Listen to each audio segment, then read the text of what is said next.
This video is going to help you get the most out of your weekend coming.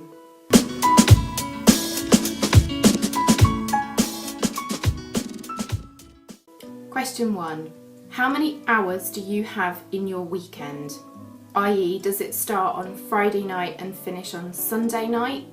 Or do you have to work on a Saturday morning and therefore your weekend doesn't really begin until Saturday afternoon and all of Sunday? So just be aware of how much time you have in what you're going to call your weekend. Question 2. Of that time that you now have available, how much of it are you going to have to spend doing things that you've got to do, and how much of it is free time that effectively you can allocate to whatever you would like to do? So just sit down with a pen and paper if necessary and do a mini planner for your weekend and list the things that you're going to have to do and how much time they're going to take, and deduct that from the answer to your first question, so the total number of hours you have available to you this weekend. Hopefully there's a surplus figure left over that means you are going to have some time to yourself this weekend. Question 3. What would you most like to do with that available time that you have? Question 4.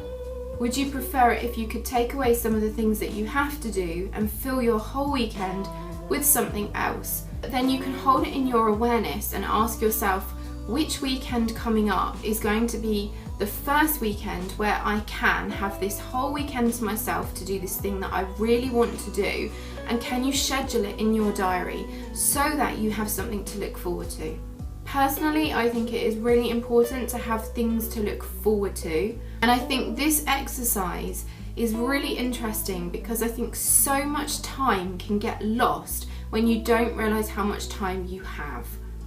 So the reason I asked you to check in with yourself and think through how much available time you have over the weekend is because if you don't pay attention to that number and you lose time watching television, or you lose time flipping through magazines or scrolling through your phone or pottering about aimlessly, you can get to the end of the weekend and feel really fed up that you didn't really use your weekend properly. Whereas if you go into your weekend thinking about how much time you have at your disposal, you can actually have a really productive weekend. And by productive, I mean it can make you really happy because you can spend that time then doing things you really want to do and enjoy doing. It's a little bit about planning to get the right outcome.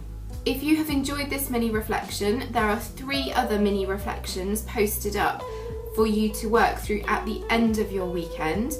I'll put the link to that playlist in one of these 2 corners. And if you would like to see more videos like this, then please hit subscribe. Thanks for watching.